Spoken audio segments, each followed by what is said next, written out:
The Bostonian is Matt Perrault. This is our city. The book is Dave Sharapan. Pay him.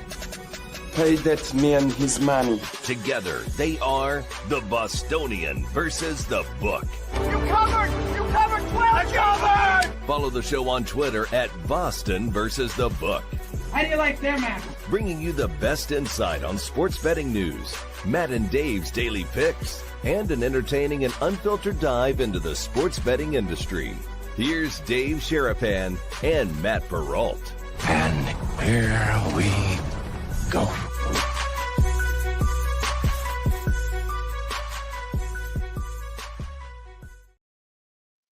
Happy Tuesday, guys. What's up? Welcome into another episode of the Bostonian versus the Book. My name is Matt Perrault. We are live on our YouTube channel at Boston versus the Book. Same on Twitter and X at Boston versus the Book. And we are replayed on Sports Grid Television at 10 p.m. Pacific time, 1 a.m. Eastern time, each and every Monday through Friday. But it is a wonky week because it is surgery week for me, and that means it's an early start time to the show. For you guys watching live, you know that we're on about an hour and a half early here today because I have my first pre-op appointment with the doctor today. So we have the show today, we have the show tomorrow, and then we don't know, Thursday, Friday off for sure, with the hope that I am back on Monday for BVB. I don't know that I'm going to be back on Monday. I am hoping that I am back on Monday, but here we are in New Hampshire. It has been, where in the world is BVB in the month of August and now into September, because we've been in Vegas, we've been at Circa, we've been all over the place, and now here in New Hampshire will be for a while. So I have the surgery on Thursday. I have my flight back to Vegas on Saturday the 20th. Now, if I get cleared to return and fly, my post-op appointment was made this morning. So that's actually on the 15th of September. So it feels like it's a long time from now, but not really. I've got that follow-up. And if everything is healing properly and they give me the all clear, I'll be on a plane on Saturday the 20th to fly back to Vegas, where hopefully I will continue the rehab. So just a heads up as to how this week is going to go. We have a show today. We have a show tomorrow. We could have 3 guests tomorrow. I mean, it's going to be a massive day because we have the Thursday night football game for the NFL. We've got another huge week of college football. And on Sunday, we get started with the NFL in week number 1. So lots of things to get to tomorrow on the show. So I don't know how long tomorrow's program will go, but it could be, maybe even a 2-hour show, depending on it. We only have a 1-hour replay on Sports Grid, but we could be live for 2 hours tomorrow with multiple guests rolling through before we start the NFL football season. So stay tuned for all that. Today on the program, Sim Harmon's going to stop on by. He is the CEO of KUTT. He is in the heart of SEC country, so I thought, why not go and talk to him about the first week of college football? How are folks in the SEC handling things, and how will KUTT handle the college and pro football weekends coming up? A lot of cool things you guys can go to KUTT and bet on. So we'll talk to Sim coming up here in about 25 minutes or so at noon Eastern. He's scheduled to come on the program. A reminder, though, if you missed the show last week, about the new Anytime Survivor contest that's going on right now that is open for signups. It'll be open until the 7th of September for this. Now, if you don't know what this is, we are doing a Anytime Survivor contest, meaning you have to pick a player to score a touchdown in order to survive, okay? It's a $25 entry. You're going to go to splashsports.com/BVB. The link is also on our Discord channel. But if you're curious as to what the rules are, this is where it's legal. It's also legal in Canada, everywhere except for Quebec. You've got a $25 entry, $5 max. It's a rushing or a receiving touchdown only for this. You will pick 2 in week number 1 in order to survive, to get past the first week. If one of them hits, you've advanced. And then each week you will pick a choice and a backup in case that player gets injured or gets scratched before the game. You will have a backup to go ahead. You won't get eliminated for something of a technicality like that. This all will start on September the 7th. So the morning of the 7th is your sign-up time. It is a winner-take-all contest. And if we fill the thing up, it's $11,000. So $25 entry. As of right now, you guys can get in, and there's not that many people who are in it. So your chances of winning it are pretty good, but we want the prize pool to be as big as possible. Splashsports.com/BVB. $25 entry, 5 max for an anytime survivor contest. NFL, mind you. We did the college thing last year with the Big Ten. It worked kind of. We want to do something more advanced. So this is going to be an NFL football, anytime touchdown survivor contest. All right. If you like prop betting, if you like just to pick one player you want to root for on your fantasy team to score, and look, there's going to be people that are going to score a lot of touchdowns, running backs who are going to score a lot of touchdowns, quarterbacks who are going to run in for a lot of touchdowns, receivers who are going to catch a lot of touchdowns this year in the NFL. So you cross that one person out, that one player gets crossed off, but you have the whole rest of the league to pick from. So rather than one team getting eliminated, one player gets eliminated. You cannot use that player more than once. So for full rules and entry information, go to splashsports.com/BVB. $25 entry, 5 max. It all starts on September the 7th. Winner take all for the BVB ATD first ever survivor contest. Hopefully you guys getting in. Jimmy Football is in. That's great to see. Appreciate you jumping in with that. Exciting to have you guys with that. Tyrone, by the 20th, you can't be all broke by then. Although it is true, though. I mean, historically speaking, if you want to talk about what happens the most in terms of football betting, that's actually not nuts. Like the first 2 weeks of the NFL season are when the public comes in, they unload and they lose a massive chunk of their bankroll. You know, you're winning if you simply just avoid going broke in the first 2 weeks of the NFL season, because the books know it, because we haven't had football back and everybody's jumping up and down going, oh my gosh, here comes football. And they get all Looney Tunes and bet things they shouldn't be betting. So take your time, be patient. And yeah, I hope to see all of you with a healthy bankroll coming up on September the 20th. Week 1 of college football was absolutely ridiculous. Opening line, well, let's look at the 5 most unhinged things that happened in week 1 of college football.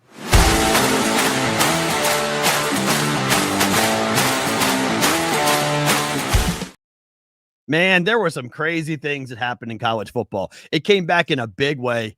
Thursday, Friday, Saturday, Sunday, Monday. So many things to talk about, so many games to get into, but I want to go over my top 5. My top 5 most unhinged things that happened in the opening weekend of college football. And it was actually kind of hard to choose just 5, because I could have had 10, but in the sake of time here for the show, I figured we would just go with 5 for the most unhinged things that happened in the first weekend of college football. Let's start with number 5. And my boys in Tuscaloosa are starting to freak out. Kellen DeBoer has now lost 4 games against unranked teams in the 14 games he has coached at Alabama. Nick Saban lost 4 games in 235 games. Look, I covered Alabama for a bunch of years.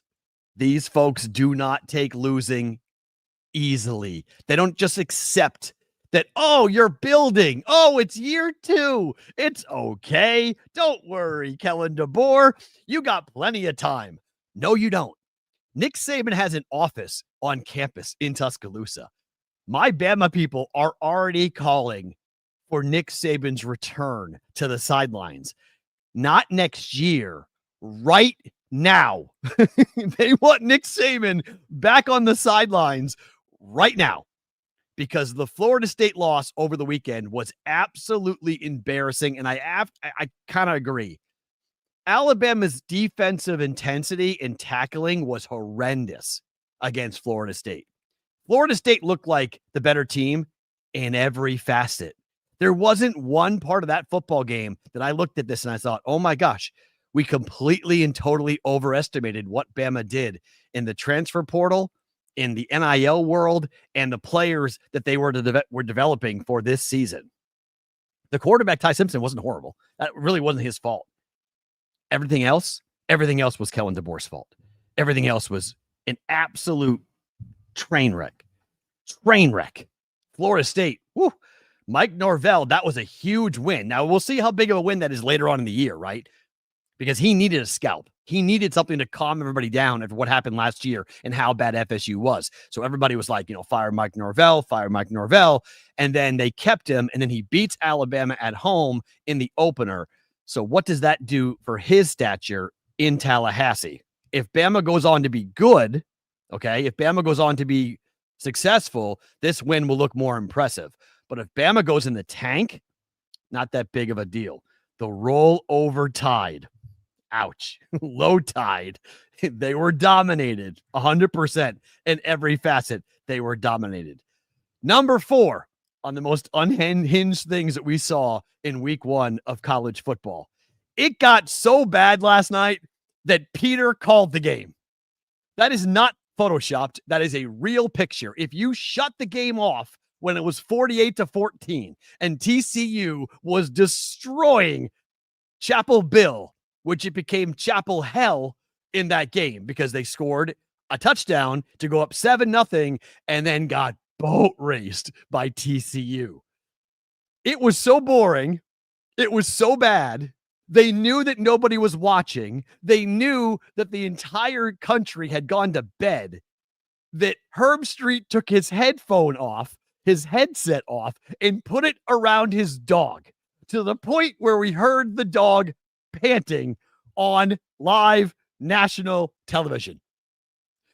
I mean, it was bad for Bill, but when the broadcast is putting the dogs on, and we're not talking about gambling, we're talking about actual dogs on the TV to call the game because they're so bored and the game is so bad. Oh my gosh. Poor North Carolina. Oh, that was unbelievable. And Peter's pretty good at calling games too. We learned that he'll hang out, he'll watch, he'll keep the headset on. How many dogs would keep the headset on and not shake his head and get rid of it? He put it on and Herbie was right there holding him up while he watched the game and called a nationally televised college football standalone Monday night game. Are you kidding me? Number 3 on the most unhinged things that we saw in college football in week number 1. And this is amazing. Lee Corso. How about Lee Corso? Lee Corso goes out on top. Remember the Corso curse? Do you guys remember what people used to bet against Lee Corso all the time? When Corso would pick with the headgear, people would bet against him all the time. He went 6 for 6 for his final pick. He picked the Buckeye. He picked that correctly with Ohio State's win. And every team that Corso either coached or played for in college football also won. It also went down as the number 1 most watched game day in the history of game day, with over 3.5 million people tuning in to watch Lee Corso's final broadcast. How about that? I mean, I literally, when I moved to Alabama, I knew about game day a little bit when I was covering with Virginia, but game day wasn't even a thing in New England. Like, we weren't watching game days, like not at all. So I didn't know what college game day was. And game day began well before, but the headgear started in like 96, I think they said, right? Was the first time he did the headgear. So I moved to Alabama in 2001 after living in Virginia in 2000 after graduating college in 1999. And I kind of knew about the headgear thing. And it was like, okay, 4 or 5 years. But in Alabama, it became a big deal. In Alabama, when game day showed up, and they showed up quite a bit because they went to the SEC a lot, even in those days, they went to the SEC a lot, where folks who were in the gallery, they would go to the quad. It used to be, it's different now, but it was a completely blank slate, essentially, that game day would go and set up down in Tuscaloosa at the quad. I would broadcast my pregame show from the quad as well for Alabama. And so we'd do the pregame show, and then we'd walk over, and our pregame show aired. We got off the air 2 hours prior to kickoff because that's when the network pregame show took over. So we were on 3 hours prior to kickoff. So we would get off and then we'd go watch game day. Everybody wanted to hear Corso. Everybody wanted to hear what he was going to pick because they would bet against it. Like, it was almost like, an audible groan when he took Alabama. And the guy goes 6 for 6. He has a perfect day. How about that? 6 for 6. Congrats on Corso. How about that? Hell of a way to go out, including the biggest audience he's ever had. What a tribute. ESPN, bravo. That was top notch. What ESPN did, that was absolutely, completely top notch. What ESPN did for Lee Corso's final broadcast. Number 2 on the my top 5 most unhinged moments of college football in the first weekend. Can somebody explain what the hell this is? Can someone explain, please? This can't be what this looks like, right? Ryan Day did not pierce his nipple, right? Ryan Day does not have a barbell through his left nipple, right? Because that really looks like a barbell and a pierced nipple for Ryan Day. Is it real? No one seems to know. And as far as I can tell, and I went looking this morning trying to find if anybody wrote about it, nobody asked about it. Nobody in the core asked, did Ryan Day, hey, Ryan, did you pierce your nipple with a, I mean, look, I'm not hating here, okay? I'm not hating on it. If that's what floats your boat, then so be it. I mean, if you get real close and get real tight on me, I pierced my eyebrow. Okay. I had an eyebrow ring from 1996 to 97 for like 2 years. There's one picture in existence with me with an eyebrow ring still that I found that I have. I only have one picture. I did have my school ID with my eyebrow pierced though. I did have that. So I'm not hating on the guy. I'm not hating on piercings. It's just really Ryan Day? Like, really? I didn't know you swung that way. Like, okay. I don't think the Michigan trip's going to go very well if that's real. If you've pierced your nipple, that's definite internet fodder for a lot of people. And the fact that like it shows up so clearly and the other nipple you can see in the picture, it has nothing on it. Like it's just a nipple bar. Like that's what that looks like. Like, I don't know. Like, what are we doing? That is really a different look if you're Ryan Day and the coach of Ohio State. Trying to stop the allegations that you're soft. As the College Football Zone on X wrote, Ryan Day got a national championship ring, just not the type of ring you'd think he would get. Like, okay. Like, again, is it real? We don't know yet. We don't know if it's real or not.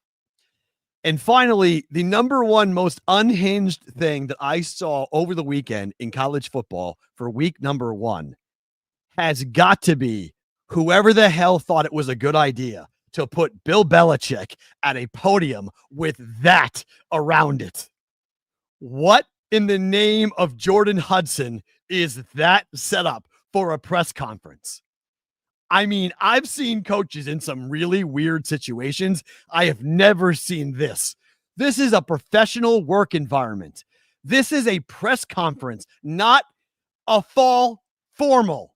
Like, this is not what a football coach who's making the money that Bill Belichick is making. Should he ever be underneath a canopy, a semicircle of balloons and whatever the heck those silver things are, those like wannabe pop firework things. Belichick must have wanted to throw up when he walked out and saw that he had to do a serious press conference after his team just got their asses kicked by TCU on national TV. And he has to go stand underneath something that you see at a 5-year-old's birthday party. Like, what in the holy hell is that? Like, I cannot believe that Belichick didn't go, oh man, take that down. Like, all you, like, hey, where are the interns? Like, interns, get this the hell out of here. And that's why I think that Jordan Hudson actually did that. I really do think that Jordan Hudson, his 24-year-old girlfriend, was the one that did that, because nobody else would do that in college football but a 24-year-old girl who has no idea what she's doing in college football. And we've proven this for a while, that she has no idea what she's doing in college football. I mean, the only way that he allows this to happen, the only way he stands and does a 7-minute press conference, he stood for 7 minutes talking to the media about his team's embarrassing performance, is if his girlfriend was the one that designed that setup. Because if it was me or it was you or anybody else in college football, there is no way that Bill Belichick's like, yeah, I'm going to stand there and I'm going to act like Bill. Gruffy, disrespectful Bill Belichick with his answers. It's the only way. The only way. That's his girlfriend doing that. I cannot believe Bill did this as a 48-year-old Patriot fan who watched nearly every press conference that Bill Belichick gave as the head coach of the Patriots, that the guy stood in front of that podium and didn't lose his mind. That's it. Like, that's it. Bill's lost his marbles. Like, Bill Belichick has lost his marbles. He should be tearing and ripping the paint off the wall for what happened to his football team. I mean, they're comparing that to what happened with the Cleveland Browns in his first game with the Cleveland Browns when he got absolutely destroyed in the NFL. And I'm not saying that UNC is going to be awful this year. They look awful. I mean, I bet against them for that reason. I took TCU, laid the points for that reason, because I don't think Belichick knows what he's doing. But okay, he wants to coach college, and he wants everybody to think that he's going to be this great college coach. I mean, Colin Cowherd said that if this continues, I'm putting Bill Belichick behind Nick Saban as the greatest college coaches of all time. It was a little kind of tongue in cheek, I guess. But like, some people were going Looney Tunes after one drive. Impressive drive, right? Carolina came out of the gate, right down the field, touchdown. Oh my gosh. Belichick might know what he's doing. This is amazing. Belichick might be a good college. Oh, wait. TCU was like, hey guys, we play too, right? Like, hold our beer. And then TCU just turned over Carolina and spanked them for 3 quarters in front of everyone. And Carolina could do nothing to stop it. Like nothing. They put the backup quarterback in to try to give some life, a 24-year-old who's the same age as Belichick's girlfriend. They had to put that guy in. He had to come in trying to save the team. And he looked competent, actually. He actually led a touchdown drive. 48-14. 48-14. Michael was not happy. Michael Jordan was in attendance. There was a whole lot of dignitaries, a whole lot of Carolina, brass. They were all there to watch the coronation of Bill Belichick and what he was going to do with North Carolina. Whoa. Bad. The most unhinged thing I saw this year in college football, or this weekend in college football, was Bill Belichick standing underneath the canopy of that. What are we doing, Bill? Come on, man. Can you please save some level of decorum? Us Patriot fans want to defend you. We want to support you. We want to cheer you on as the coach of the Tar Heels, but you're making it really, really hard on us to do that. Let's talk about what else happened this weekend.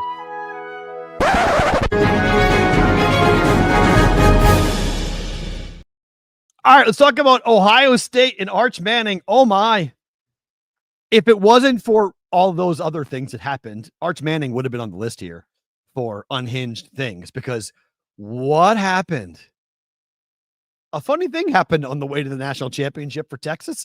They had to play a real defense, and they realized that their quarterback, isn't really ready. Now, the whole tanking for Arch and the number 1 pick and this, whoops. We all jumped the gun, huh? I mean, look, names are names, but talent is talent. And right now, Arch Manning can run. We know that. But can Arch Manning pass? Because that's a really good defense on the road. Okay, that's why I took Ohio State. I couldn't believe it. Once Ohio State became the dog, I was like, what are we doing? How is Ohio State catching 1.5 points at home to Texas? Like, that was that number was nuts.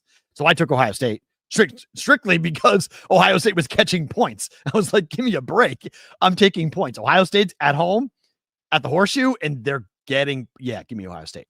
So I wasn't surprised at the win for Ohio State, but 14-7. I mean, Ohio State didn't play great, okay? Their defense played great. Their offense was okay. Arch, uh-oh. I mean, if you're a Texas fan, there's definitely some questions about Arch Manning. And there's definitely some concern going forward. Texas is playing in the SEC. They got some really hard road trips and some really hard games still on the docket. And Arch did not look like he was up for the task. He looked like he was a bit over his head. How about Miami? Big win over Notre Dame. Irish just turned the ball over too much on the road. They also started CJ Carr, a freshman. And if there's one major storyline to see with college football, is that home field is finally a serious deal in college football. With how much experience is back, let's call it that, in college football, not necessarily teams that are on the same team, or players, that are on the same team, but players who have been in college for a while that know what it means to play college football, that understand the environment. The home field advantage is back. Ohio State, obviously. Miami, obviously. Clemson didn't live up to that, but that was one of the big games in North Carolina as well. But for just watching college football as a whole over the whole weekend, I was like, okay, this is going to be a really fun football season. Like, we're going to be in for some really cool games, some shocking upsets. It's going to be hard to win on the road, which is good. Okay. That's really good. College football should be a difficult place to play on the road, and teams going undefeated. Well, that was said by, I think it was Bill O'Brien, or was it? No, it was Sarkisian. Sorry. Steve Sarkisian said that the era of teams going undefeated to win the national championship is over because of how difficult it is to play week in and week out in college football right now. And that's a good thing. I mean, that's great. Now, Miami won the game thanks to arguably the catch of the year in week one. I mean, that might be the catch of the year, because if that catch is not made, the Notre Dame kid picks it off. And the Notre Dame kid, most likely, that's the game-winning play for the Irish. Awful throw by Carson Beck. Insane catch by Daniels. Insane catch. To go up like that and to bring that down. Game one, week one, don't care. I'm not sure we're going to see a better catch in a bigger moment on a bigger stage in the regular season than that, because that was unfreaking real, that catch. And it burned my bet. I mean, I had the Irish. I laid 2.5 with the Irish, but wow, what a catch. There's some dudes on that Hurricane team. I know everybody hates Mario Cristobal. I know there's so much negativity around Mario Cristobal, but I'm not really one of those guys. I think he's a good offensive line coach. I think he's a guy who in back-to-back years has proven that he can put together a roster of somewhat, different parts to form a team. And Carson Beck, I don't like Carson Beck. I didn't like him at Georgia. I don't like him at Miami, but he's got some guys around him that are outstanding. He has some really good playmakers in the backfield and tight ends and wide receivers to throw to. And the offensive line looks really good. Their left side is going to do some damage. And I didn't like what I saw again out of Cade Klubnik and Clemson. I am not high on Clemson. And I took them. I talked myself into it. There were two bets that I really am angry with myself for backing off. And this was one of them. I mean, I was talking LSU all off season, and I started to read a bunch of things about the defense, and I started to read a bunch of things about LSU. And then I watched the Netflix special on LSU on the SEC that really focused on Brian Kelly and the defense and the inability for that defense to play well for back-to-back seasons. And I thought, man, going into the Clemson version of Death Valley, I just can't back Garrett Nussmeier. And he played his ass off. I mean, Nussmeier was awesome, absolutely awesome in that game. And LSU's defense won the game. It's crazy. LSU's defense won that game. And Klubnik cannot beat the SEC. Like, he just can't. So he can beat the ACC, but he can't beat the SEC. And so I was really mad at myself for that. That was a stupid bet. That should not have been. I should have stuck with LSU. That was bad. And the other one that I made that I was mad about, I shouldn't have faded Auburn. That was a bad. I took Baylor. Auburn destroyed Baylor. South Carolina and Va Tech. I really like Beamer a lot, And once it was 7.5, it was coming down. All that money came pouring in on Virginia Tech. It opened up at 9.5 and it closed at 7. I grabbed 7.5 on the way down, and it was a falling knife that I grabbed. So I was mad about that bet. So fading, I'm not the guy to fade the SEC. I'm the SEC lover, right? I'm the guy that's all in on the SEC. And yet I faded them in 2 games where I shouldn't have. And it came back and bit me on both those plays. So that really made me, that was stupid for me to go ahead and to do that. Let's talk some baseball before we go back talking college football with Sim Harmon from KUTT, KUTT here in just 1 second. But we haven't done it in a while. Let's get into it. A little baseball with the Tawny Watch.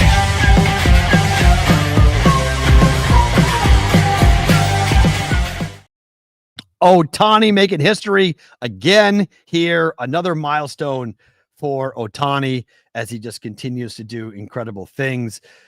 1932, that would be MLB history. Not done since Jimmy Fox in 1932, where Ohtani became the first player to have 120 runs, 90 walks, and 45 or more home runs before the calendar flipped to September. Again, the year he's having is incredible. The player he is incredible. But how good are the Dodgers? That's the question. How good are the Dodgers, and what are they going to do come the playoffs? Because at the moment, if you look at the bracket for what the playoffs would look like if they started today, they got a hell of a run just to get to the World Series. The Mets are not a pushover for the Dodgers. The Phillies, Schwarber can't stop hitting home runs. And against that bullpen for the Dodgers, the Phillies, I think they would love this. If they get past the Mets, and it's a big if they get past the Phillies, an even bigger if for the Dodgers, they then must face, and I think it's going to be the Brewers, the team I have a 27-1 ticket on, because the Brewers are 6-0 against the Dodgers this year, and the Dodgers are going to have their hands full with Milwaukee. Now, you could say the Padres could beat the Cubs and the Padres could beat the Brewers. Yes, that is possible. I will give you that. Padres Dodgers in the NLCS would be exactly what Major League Baseball would want. Massive ratings, massive attention would be huge. But that path just to get to the World Series for the Dodgers is going to be so darn difficult. Like, that is not easy at all. And I would by far be betting it on the no. I'd be betting everything but the Dodgers to go back to back. If you're looking at exactas or you're looking at World Series prices, you cannot back the Dodgers given what their path looks like at the moment. On the other side, though, you tell me who's coming out of the AL. Like, the AL is wow. I mean, Astros Seattle is a war. I don't buy the Blue Jays, okay? In the playoffs, I would love to be the Astros, and I have a ticket on the Astros. I have a 10-1. I love the draw for the Astros because realistically, the way the Mariners score with Cal Raleigh being the only really big bat, they're so dependent upon the home run that in the postseason, yes, they can pitch, but it's like a 1-0 loss every game for Seattle. And then I think the Astros can get past Toronto. And then you've got the Red Sox and the Yankees in a blood feud at Yankee Stadium to knock out one of those two teams. Tigers get the remnants of whatever team comes out of that war between the Red Sox and the Yankees. That's huge for the Tigers. Tigers back in the World Series or a Tigers Astros ALCS. Flip a coin. You tell me who gets there. I don't know. I got to start looking at some money prices on the Tigers because I have nothing on them. But given this bracket, got to like the Tigers' chances to get to the World Series. So, I mean, we're going to be in for a really fun September. There's going to be a lot of really good stuff going on here right now. So I'm excited. I'm really excited. Yeah, the Blue Jays can't hold a lead. No, I mean, I'm not a big fan of the Blue Jays. I'm really not. Okay, I'm just not. And I mean, JPC, you can say about time I came around on the Tigers. Nah, I'm not that high in the Tigers. Okay, this is kind of like, who else am I picking? It's not because I like the Tigers team. I don't like the Tigers. I haven't liked the Tigers all year for the playoffs. I like Scooble, obviously, but I don't like the Tigers. So it's just because I don't know who else comes out of it, and I'm not going to pick my team. Okay, but my team should beat the Yankees. Just FYI, Red Sox should beat the Yankees, and then after the Red Sox beat the Yankees, the Red Sox should, and there's a big should with that, but the Red Sox should beat the Tigers. But we'll see. We'll see how it all plays out. We got plenty of time to get into baseball. Let's talk some more college football and get to our guy, Sim Harmon from KUTT, joining us here in the Bostonian versus the Book. What is up, my friend? How are you? Welcome back to the program. Thank you, Matt. Thank you for having me. This time I brought my wired headphones, so hopefully my audio is a bit better than last time. That's if you can get past my Southern accent and can actually understand me. But thanks again for having me. I do appreciate it. I can. And I wanted to bring you on because obviously we talked a lot of SEC, and I want to get your feelings of SEC football. But I have never asked you this. You're in South Carolina. Are you a Gamecock fan? Yes, it's an unfortunate livelihood, but I am one of the biggest South Carolina Gamecock fans in the nation. And all right, so how do you feel? How do you feel about Beamer? Because I wanted to bet him, and the number crashed. Everybody was on Vatek. Yeah. Like, man, I followed the sharp money, and I took 7.5, and it was a mistake. It was that last late touchdown that South Carolina, they weren't covering the whole game, and they scored that late touchdown in order to cover. But I at no point watching that game did I think that Vatek was the better team and that they were going to win the game. But how do you guys feel about Beamer? That's a great question. So admittedly, I'm a chronically negative South Carolina fan, and that's just after years and years of heartache and just, disappointment. Right. I admit that I have my doubts about Beamer. I think he's a bit too animated. I think he's a bit too childish sometimes. If you see some of his post-game press conferences, he comes across as a fan and less of a coach, right? A bit emotional. With that said, there is no doubt that he connects with his players, and this is a different time and place. And I think you saw this with Belichick last night. I mean, just because someone's a good X's and O's coach in college doesn't mean as much as it does in the pros. And so Beamer may be a terrible X's and O's coach. And maybe he is, maybe he isn't. I don't really know. But he does connect with his players, and I think that's shown to be a good it definitely benefits us in a lot of situations, right? Because I think players give a bit more effort for a guy like him that they actually like. So I say all that to say I like him fine, but ultimately, I make this joke. We could have had Saddam Hussein coaching South Carolina. As long as he wins football games, I'm cool with it, right? So Lenora Sellers is arguably the best player in college football. So what are the expectations after the win? I mean, you have an unbelievable quarterback. His passing game is evolving, let's be honest, but he looked pretty good. Yes. It's a neutral field game. It's a game where you have a lot of Gamecock fans are there in Atlanta, a lot of excitement in that, but you get a win over an ACC school. 1-0. What's the thought as you go towards bigger games and tougher opponents? It's funny. I think that the outside noise about Lenora Sellers was a lot more positive than the internal. If you watch South Carolina games last year, there are many instances, at least 4 or 5 a game, where Lenora Sellers would airmail a 10-yard pass 20 yards in the air, right? It's just like he overthrows the guy. And he throws a rocket. If you guys watch any of the South Carolina game, I mean, this kid, he has all the intangibles, right? The stuff that you can't coach, right? He has the size, he has the speed, he has the rocket of an arm, but he does make poor decisions sometimes. He does throw the ball extremely tough, like he throws a bullet. It should be a 5-yard little lob play, and he throws a bullet with the guy. And you saw that a lot in our game on Sunday.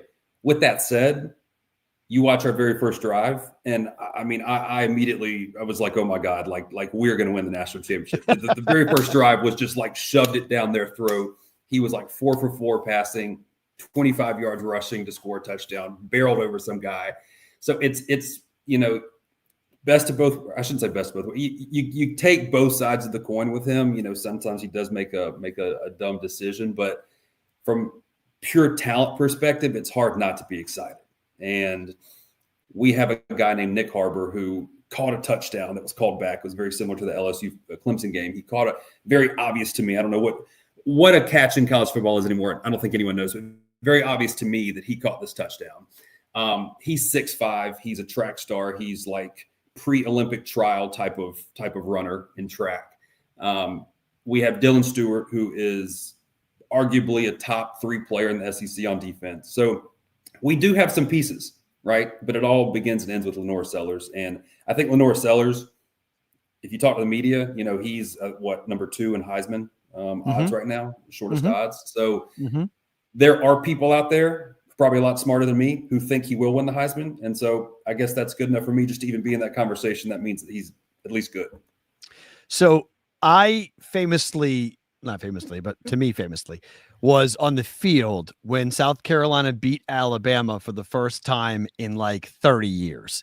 You guys rushed the field. Dennis Francione lost the game. Tide fans were losing their minds. They wanted him gone after that game. They wanted him gone after a bunch of different games that he lost. But that was the only time in my entire media career where I actually was scared for my life, because South Carolina fans were like going at Francione, and I was like right behind him. And I was like, are they going to kill him? Like they were literally the cops were like decking college kids as the kids came running and screaming at Dennis Francione. As a South Carolina guy, when you watch Bama go through this now with Kellen DeBoer for a second year, is it pleasing? Is it happy? I mean, you guys happy to watch the Tide suffer? I saw this meme yesterday. It's just one of these famous memes where some person's beating the mess out of someone else, and then there's someone else on the ground taking a video of it, just smiling. And it was like, that's the rest of the SEC watching an ACC team just beat the pants off an SEC team, which is rare because usually, SEC teams, we stick together, right? We thump our chest, and look, every year I make the joke, every year, come January, I become an Alabama fan, right? Because it's like, we want to see the SEC win. That's changed. People are tired of seeing Alabama just walk onto the field and automatically win, right? And it's beyond that. It's like, I've been to Alabama several times. Alabama fans are fine. Like, I think most of the SEC would agree that there are a couple bad fan bases, but Alabama fans, whatever.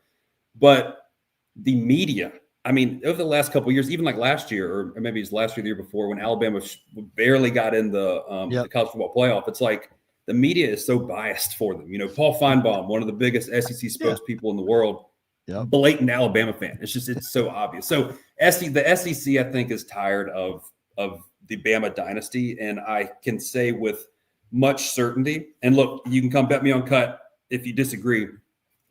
I say with much certainty for weeks that Alabama would not make the college football playoff because Kalen DeBoer, it's not that he's a bad coach necessarily, but people really underestimate how good Nick Saban was. Saban ran that ship as tight as you possibly can.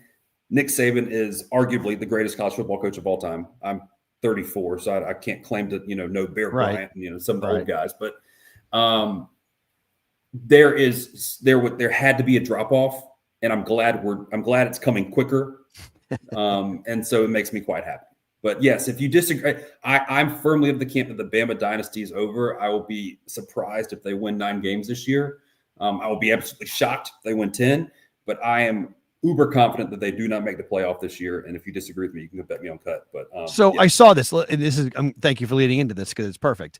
So right now you've put the market up for Bama to miss the playoffs, and you're going even money on this, right? Is this true?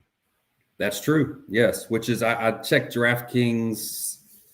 Well, I had that. We had those odds prior to their game. Okay. Against FSU. And that's how confident I was. Might need to change that a bit more. We probably would have to give plus to people who think they're going to make the playoff, just because I think I checked DraftKings last night. And I think DraftKings has They want to know: Are you putting your own money up on this? Is this yes? Betting you? And look, no, this is me personally. This is not KUTT. This is me as the founder of KUTT. I'm 100% putting my own money on this. Any takers? So like that's real fast, not to plug KUTT, but plug KUTT. The beauty of KUTT is that we actually, anyone can place a bet, right, and then you use your own money, but one of the things we offer is the ability for one side to put up $1,000, let's just say, for instance, and have the other side people take $10 increments, $20 increments, $50 increments. So it doesn't have to be an all or nothing. So I can feel very confident about this. I'll put up $1,000 that Alabama does not make the playoff. And let's say you were only comfortable putting up 20, you could chip away at $20 of that. So if I want a piece of that bet, I don't have to go and invest the whole thing. I can just go get a percentage, like a stock. I can get a percentage of it. Correct. So do we need to bets? Do we have to fulfill the order for it to become live? Meaning, if I buy $100, do I need 9 other people to come in and buy $100 before that bet becomes active? Nope. Your bet is active the minute that you take it. How about that? So I can take a piece of it, and once my money's in it, then that person's in it for $100 up to $1,000. Correct. Oh, Correct. wow. So yeah, so that's like, and look, that's the beauty. And one of the things that I've long wished is that we have, a bigger ambassador program, bigger influencer program, where some of these talking heads that you see on Twitter all the time, or media personalities who like to, the Stephen A. Smiths of the world who like to talk a big game. Okay, well, put your money where your mouth is, and actually your audience, your followers, your listeners can actually bet directly against you. And obviously the average Joe is not going to be putting up $50,000 or $100,000 on some of these games, but it does give you that ownership, that equity, like where you feel like you're actually participating in something against someone that you may see on TV or on the radio. You guys have a big game in 2 weeks now. South Carolina State is not a big game this week. That's a cupcake. But your opener against SEC competition is Vanderbilt coming in to Williams-Brice. You guys aren't going to lose that game, are you? I mean, Vandy was giant killers. They were giant killers last year. This is the life of a South Carolina fan. We never can put it all together. One year we'll have a good quarterback, bad defense. Next year, fantastic. Last year on defense, we had essentially our entire defensive line went pro, or is Dylan Stewart, who's a all SEC performer. Didn't really put it together on offense last year. So this is the problem. Every year we will win a game we shouldn't.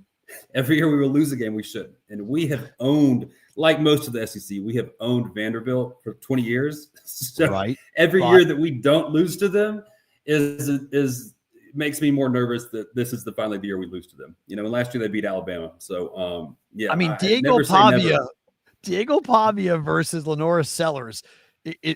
I know it's not going to get the attention that it should because there's other games going on that week in week 3 of college football, but that's about as good as you're going to get. That's about as good as what you're going to get in college football between two quarterbacks going at it.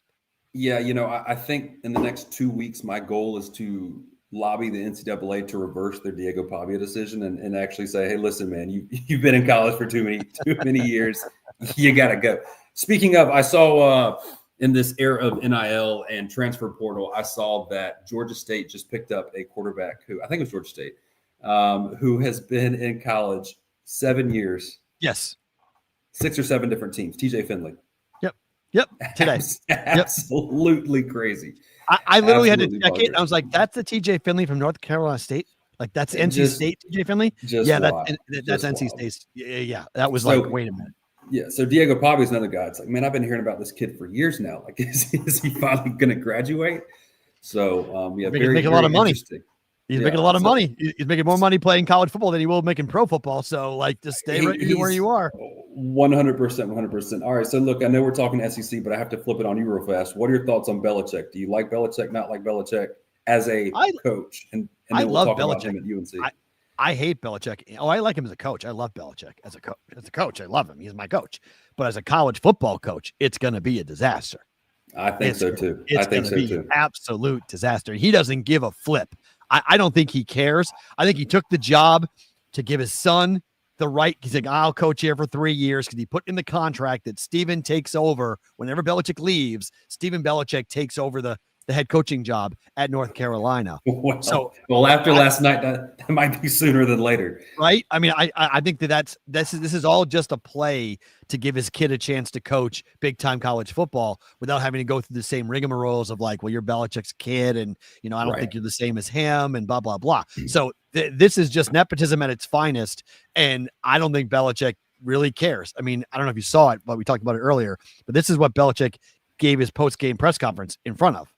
Like he actually talked for 7 minutes with these balloons all around him after he lost 48-14.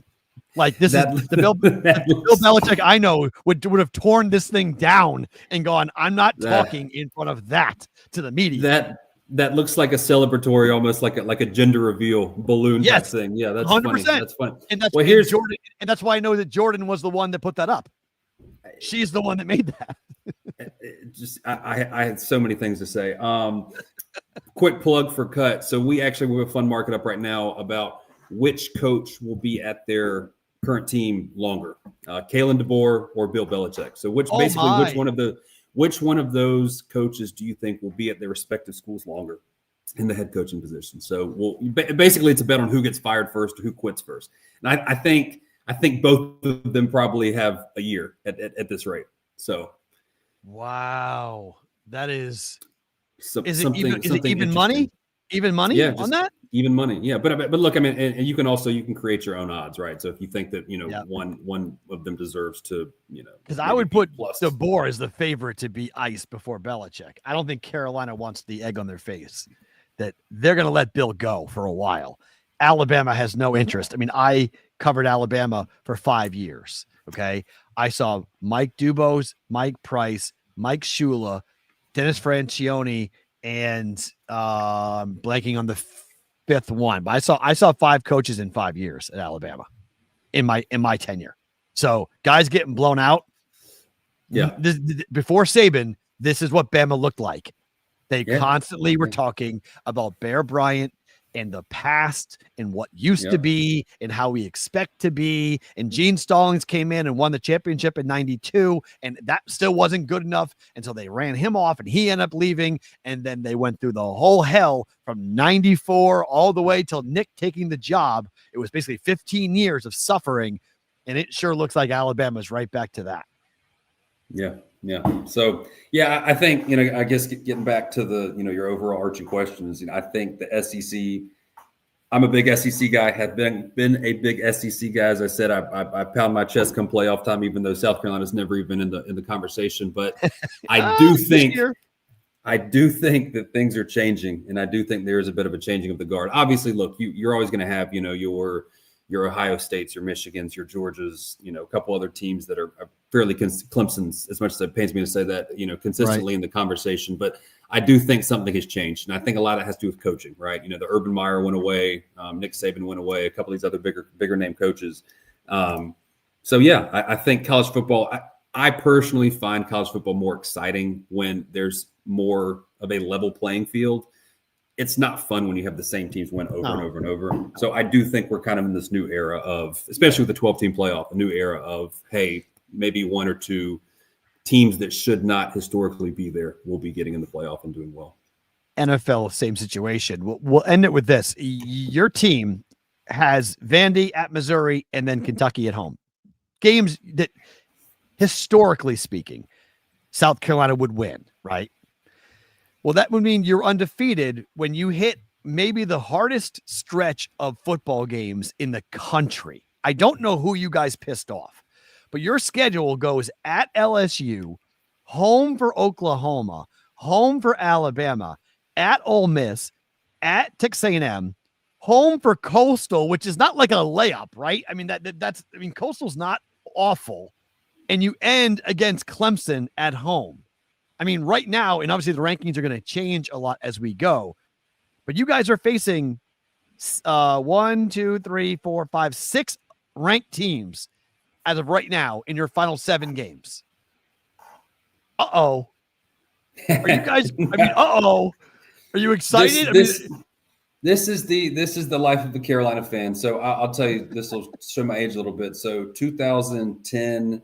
2011, 2012, Carolina won 11 games each of those years. Did not even go to the SEC championship. Sorry, 2010, we went to the SEC championship, lost to Cam Newton's Auburn team. But 11 wins. So I say all that to say winning a lot doesn't necessarily equate to success in the SEC, right? You don't have a trophy to show for it. Right. Same thing this year. We were ranked 13th in the preseason poll, right? Yet Vegas had our over-under win total at 7.5, right? So it's like something's not computing here. But to hear you verbalize that schedule, it all makes sense. So I mean, look, obviously things change, and like the Alabama, obviously not going to be the Alabama of the past, but yeah, it's tough to get too excited every year. It's like, hey, South Carolina. I mean, and it's year round too, but it's like, hey, South Carolina, congrats, y'all had a top 20 recruiting class, yet you were 12th in the SEC. It's tough to get super excited until you actually do win something. And for us, that's not been very attainable over the last 100 years of our program. So we'll see. It's a very tough back end of the schedule. Hopefully September we will win a couple of games. Hopefully we come through undefeated, and I could be happy at least for a month, right? That's all I'm asking. And then you get at LSU. Things get and real. Then back to reality. Real. Get real. Yeah. You guys want to check out KUTT, go and do it. Peer-to-peer social betting platform. It's available right now. You guys can download it in the App Store or in the Android play.kutt.com, KUTT. Check them out on socials as well at KUTT. Bet, politics, social, anything you guys want to make markets of, you can. You heard us talk about college football. Obviously, there's a lot going on there, and for the NFL as well. On the way out, Sim, anything you want folks to know about the NFL that you guys have going on at KUTT? Yeah, so look, so first off, all new users, $5 for free, right? We're not DraftKings. We're not giving you $150 or $200. Sorry, but $5 for free, no deposit needed. Number two, nice. Every person that deposits $50 comes on the site, sends us proof that they did that, and maybe tells a friend about it, leaves us 5-star review, a couple other small things, gets $25, right? So that's another super easy thing to do.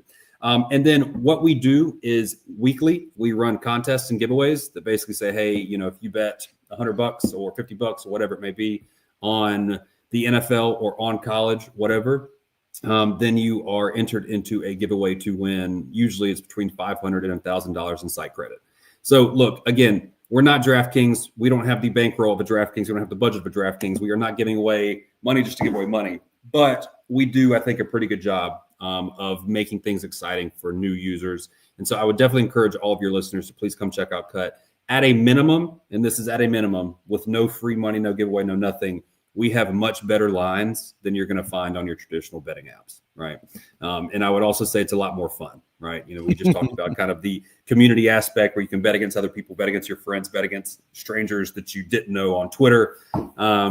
So it's definitely a very different experience, but I think a much more enjoyable experience than just betting against the casino, betting against the house. So I would love if everyone came and checked this out. And to answer your question, yes, we will do something for NFL. Probably we'll be announcing that on Thursday. Okay, good stuff. Sim, thanks for the time, my friend. Really appreciate you coming on. Thank you for the support of this show. The Brigade really does thank you a lot for this. Appreciate it. We'll do it some more down the line, all right? Sweet. Thanks, Matt. Appreciate you having me. Is Sim Harmon from KUTT, KUTT. Go and check them out today. A lot of cool stuff going on this year for football season with KUTT here with BVB. Okay, let's get into some picks. We're talking about picks. Well, picks you can go to KUTT and make right now. Games I have bet for tonight.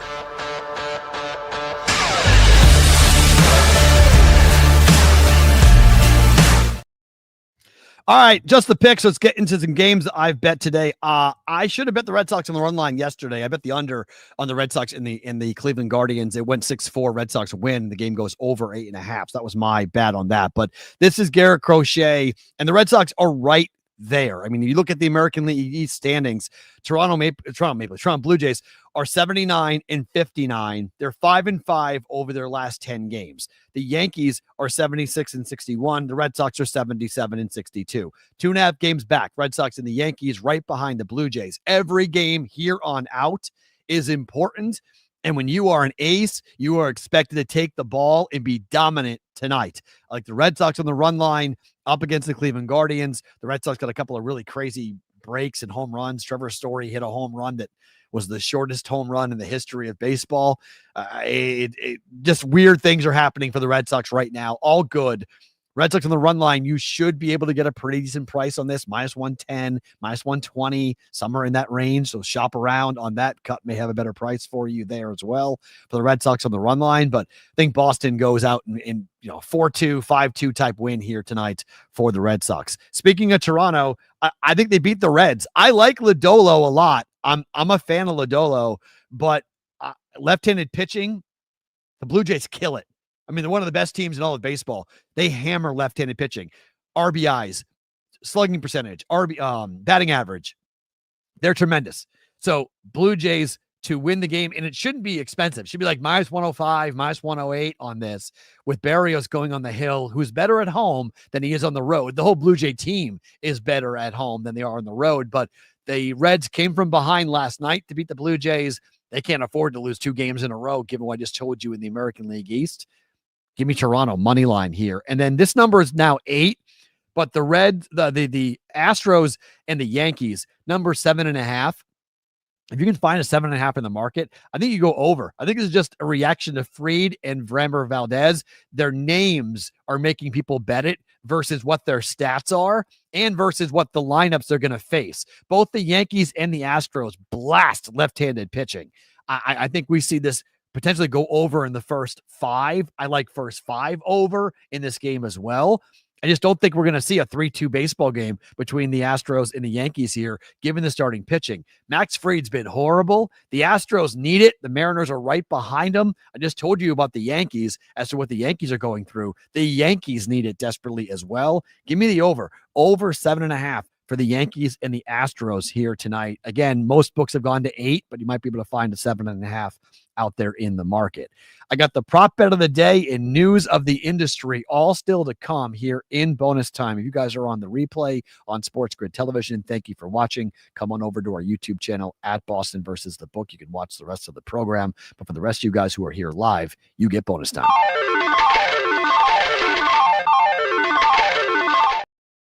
And from there, we go right into it with the prop bet of the day.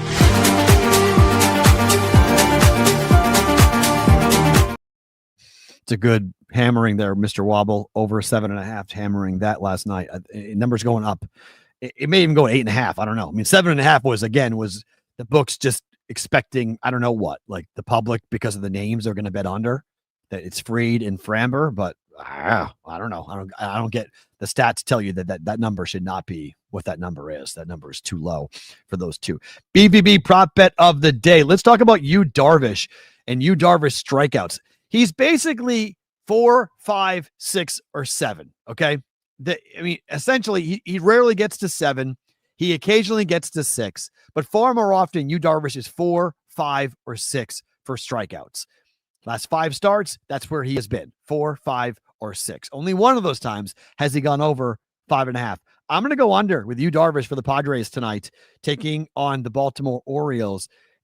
Last 3 starts, he's gone under. Against Seattle, he had 3. Against the Dodgers, he had 5. And he had 5 against the Dodgers on the road in his previous start. The last time he went over was on the 11th of August, where he had 6 against the Giants. But that was a stretch where basically dating all the way back to September 27th, Yu Darvish has only gone over that number 2 times so far. So again, I think he has 4 or 5 Ks. You can shop around and find this at a pretty decent price for Yu Darvish. Should be like minus 110, 115 or so. You might even get an even money. DraftKings has gone to even money on Yu Darvish under 5.5 Ks for tonight. I like Yu Darvish to go under 5.5 Ks. We didn't talk about the Micah Parsons trade all that much. I'll do more of that tomorrow on the show as we get more into the NFL. But the trade of market Micah Parsons, it has been crazy because, look, the money he's getting is insane. $47 million a year is the most money ever for a non-quarterback. But he is already needing a epidural cortisone shot in his back before he plays a single game for the Packers. Like, I don't know, a guy I'm going to pay that much money to, maybe I don't want him to be having pain injections before he plays a single game for me. That's just me, though. Again, I'm not comparing it directly to the Rafael Devers situation, but it's not that far off from the Rafael Devers situation. That's all I got to say. I know Micah Parsons is incredible, but like, let's see. Before we're all like, oh my God, Jerry's an idiot. And everyone said it. The Cowboys are so stupid, blah, blah, blah. Okay. I don't like Jerry Jones, but time out. Hold your horses on that just for a second. More on that tomorrow. News of the industry.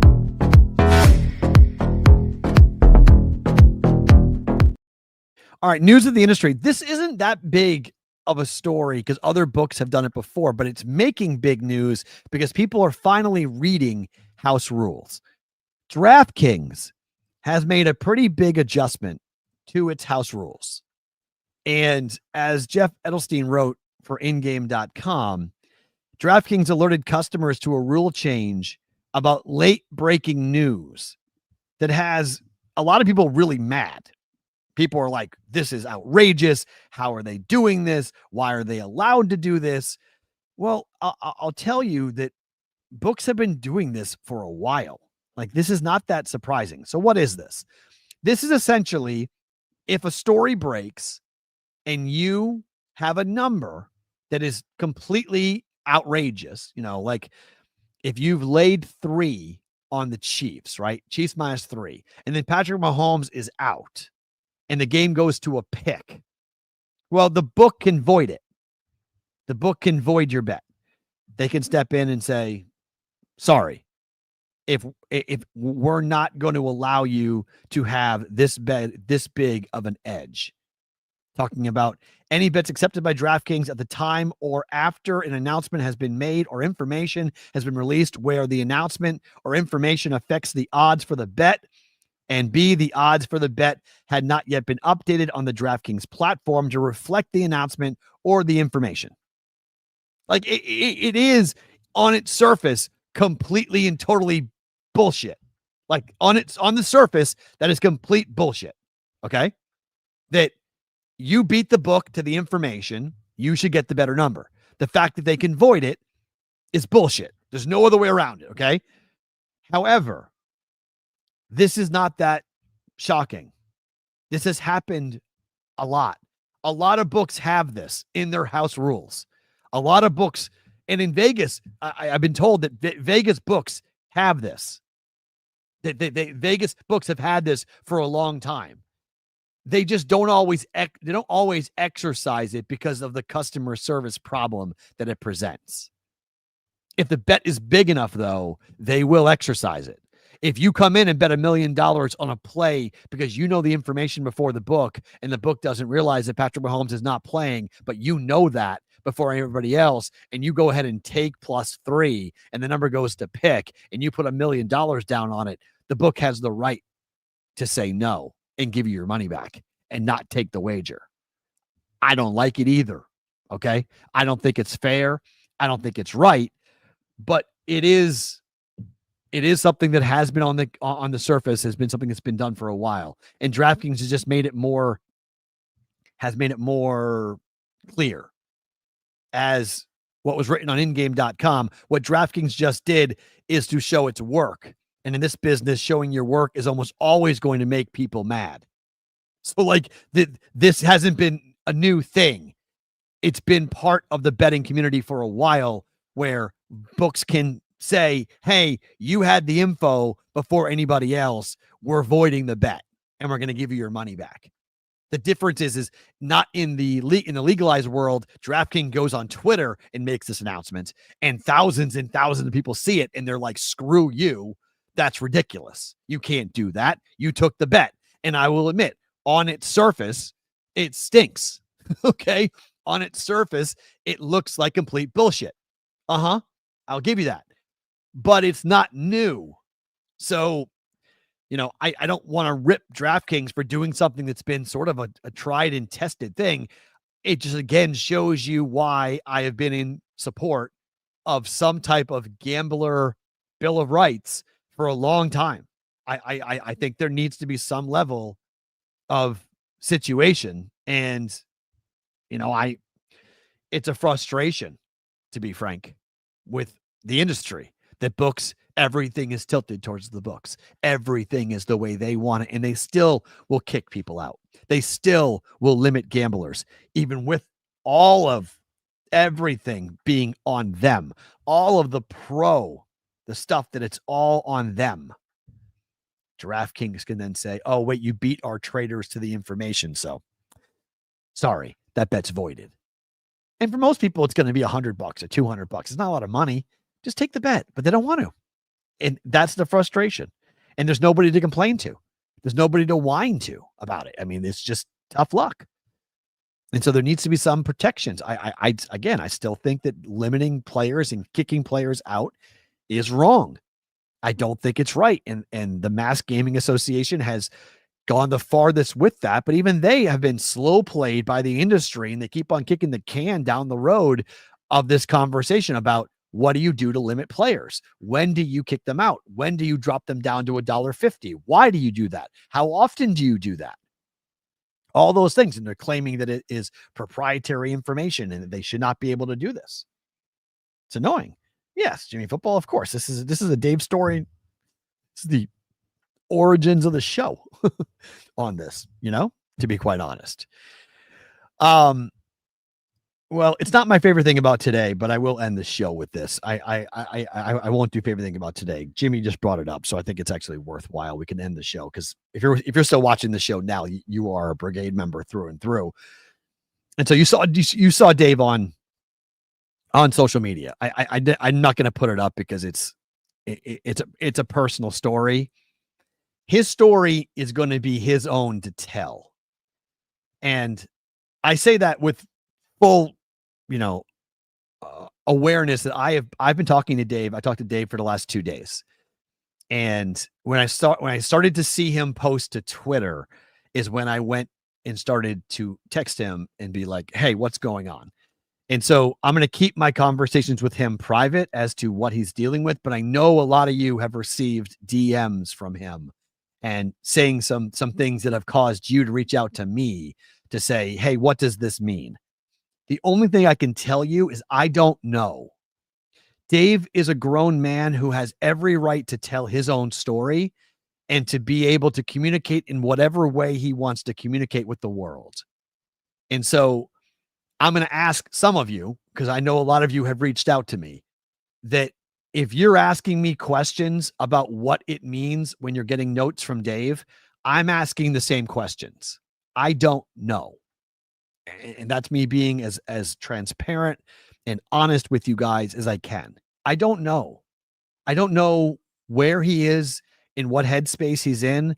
I don't know what the future holds for him. I don't know what the messages mean. Okay. Just being honest. I don't know why he's writing to you guys. I don't know what he's trying to tell all of us. I've asked him in 15 different ways what we can do. And for the most part, he's come back with the idea of just, thoughts and prayers type stuff. So I've communicated with his family. They are, on a scale of 1 to 100 from a stress level perspective, they're at 4,000. Like, you cannot get a more difficult and stressful situation than what the Sherapans are dealing with. So I know we all want to help Dave. We all want to be there for him. And we all have such incredible love and respect for Dave. But we have to let him tell his own story.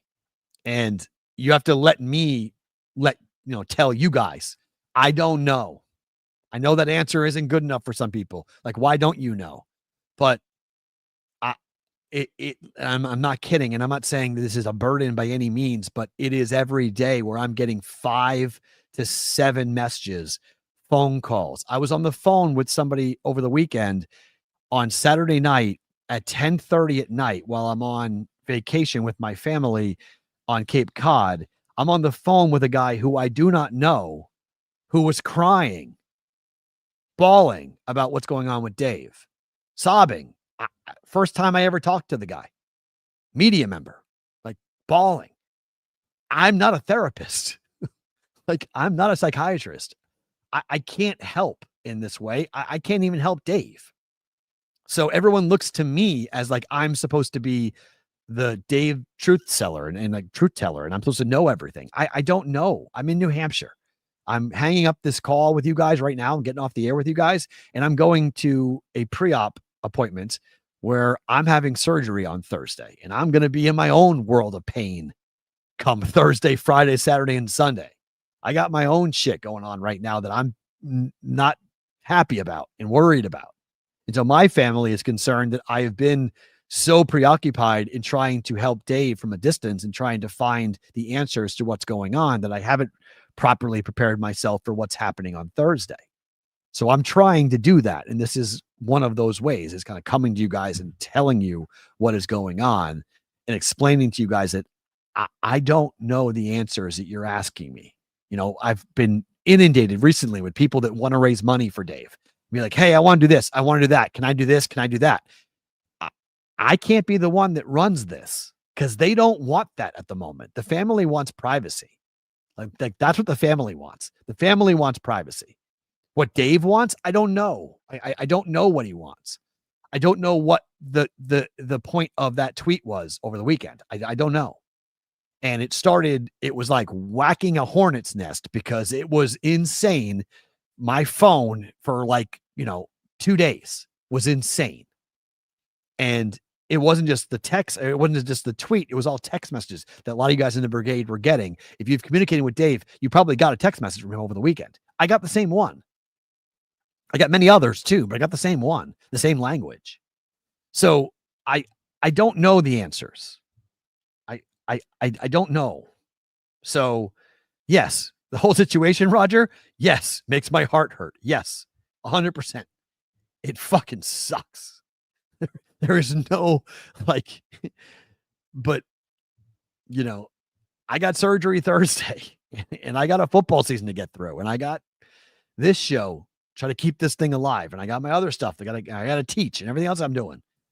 So, I was pulled aside last night by my family and said, you got to get ready for Thursday. You got to focus on what's happening Thursday because you're going to be in your own hole for a couple of weeks because I'm not going to sleep well.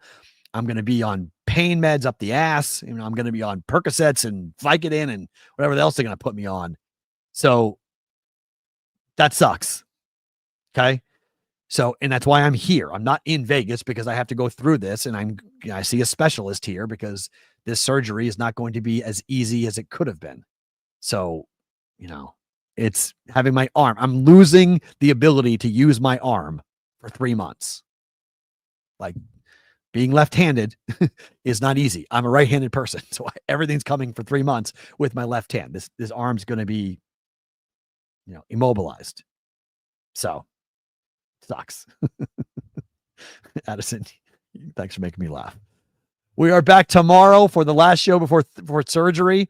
We should be joined by Adam Bjorn tomorrow. Adam's going to be with us throughout the football season. He's coming back for another year with us. So Adam Bjorn, Adam's representing like 5 companies now, but Prime is one of them. A couple others he's involved with. We'll get into everything that Adam's up to coming up, hopefully on the show tomorrow. Be watching on the Discord channel for the start of the show. The time, most likely it's 1:00, but we might adjust it depending on what Adam's schedule looks like. So hopefully 1:00 tomorrow with Adam Bjorn. We might be able to squeeze Debro in at some point tomorrow on the show as well, but a lot. And I'm going to give you a lot of picks tomorrow. We're going to break down college games, pro games. Tomorrow's a pick show. If you like picks, tomorrow, Thursday, Friday, Saturday, Sunday, maybe even Monday, depending on what I learn later on today. So many picks and bets to break down. Big football show coming tomorrow for a Wednesday's Bostonian versus the Book.